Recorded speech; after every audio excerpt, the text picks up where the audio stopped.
Okay, we're talking about sun exposure. The benefits. Is it beneficial? So the first thing that often comes to mind when I think most of us think about sun exposure is that thing called vitamin D. And then right behind it, of course, is the idea of skin cancer. Well, let's talk about the real deal when it comes to sun exposure. Beyond vitamin D, beyond potentials for skin cancer. The good news is the sun is putting out massive, luscious health accumulation for us day after day. Sure, it's helping us synthesize vitamin D, and as I think most of us are aware, that is a huge deal if we're going to live, optimally functioning lives. We're going to have great longevity and quality of life. We need sufficient vitamin D. But, given the sensation, the euphoria that comes to most of us when we are out in a sunny day or we're looking out our window to a sunny day, a fresh spring day, the flowers are blooming. I think it's understandable that there's a whole lot more to that golden globe that's in the sky than simply increasing our vitamin D levels. Because you know what? Taking a vitamin D pill, taking a drop of vitamin D, though of great value for us who are not getting much sun exposure or enough sun exposure, still just does not have the same effect as getting full-blown 20 minutes, 30 minutes of just, walking in the sun. When you get out and you expose your eyes, your arms, your legs, chest, back to the sun, you are literally helping your body control itself. You are making it easier for your autonomic nervous system to control, to balance itself. You're promoting the sense of balance in your immune system. You're helping decrease your blood pressure. You are making it easier to maintain a state of optimal wellness, a state of optimal body composition, because your body will burn fat better. Yes, I said it. It will burn fat better. Sun will help it do that.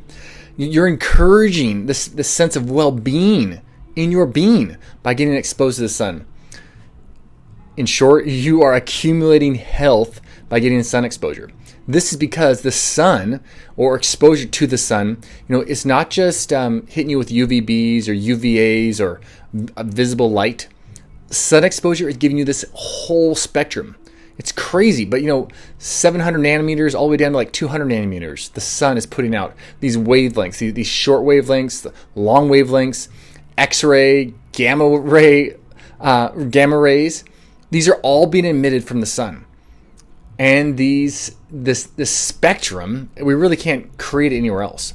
So all these different rays, all these different wavelengths, they serve the need of humanity. They serve our need. They promote life and longevity in our being.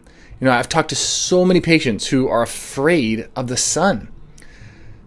How could that be? We're afraid of this thing that is consistent as can be. But, they've been inundated for years, decades, about the hazards of sun exposure. In fact, the CDC guidelines for sun exposure and what you should do related to the sun, they have one sentence talking about the benefits of sun exposure.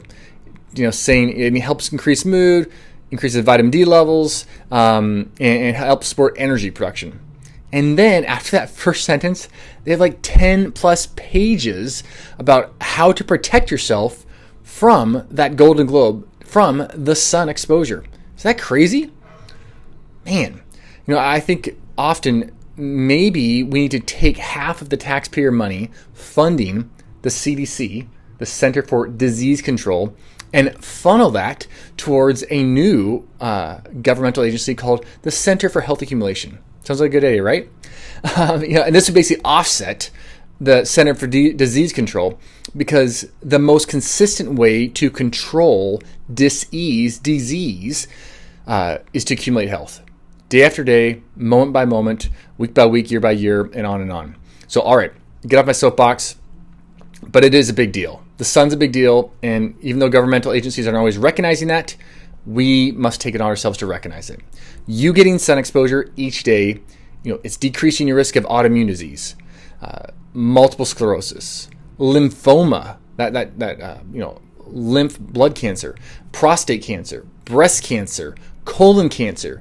It's decreasing risk of depression, of anxiety, of panic attacks, of bone fractures, of heart disease. The list literally goes on forever of what consistent sun exposure can do for your health, to your health, in you. So sunlight, it supports optimal sleep rhythms, the whole circadian clock. It helps regulate serotonin production, melatonin production, and utilization. Of course, serotonin is a huge deal for well-being. And if you have issues with circulation, guess what? Sun exposure triggers the release of a special gaseous substance called nitric oxide, which is stored within the skin layer, and this causes arterial dilation, it can lower blood pressure and increase whole body circulation. So if you have, say, Raynaud's, well, get out of the sun. And if you have decreased circulation, then metabolic syndrome is more likely to happen. Oxidation is happening all over the body. You're aging faster. Or say you have pain. You have trauma or fibromyalgia or arthritic pains. Well, guess what?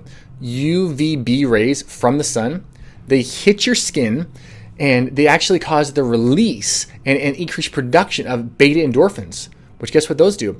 They decrease our sensitivity to pain. So you're not going to feel the intensity of pain you would feel otherwise. So make sun exposure, it's got to be part of your life. And guess what? There's one more I forgot I was going to mention about. So you talk about, viruses and wanting to take care of them. Well, guess what? Do you think sun exposure has any place to play there?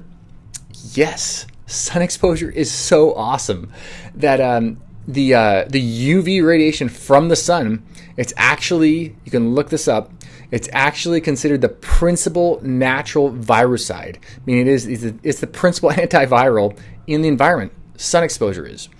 So if we're to stay inside all day, stay in our office all day, we are not inundating our body with that principal virucide, and we're making ourselves more susceptible to viral illness. Those rays literally come and they disrupt the genetic makeup of these viruses and make them inert. Finally, consider that the all-important T cells, those natural killer cells, those memory cells, those things that basically play a central role in balancing our immune response and directly are activated to destroy viral entities. Their activity is increased, and the speed at which they move that from one place to another is increased by exposure to the sun.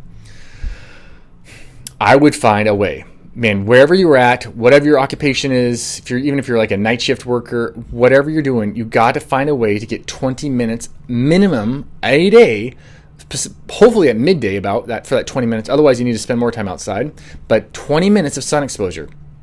Get your arms out there, get your eyes out there, get your face out there, get your legs, get that sun exposure.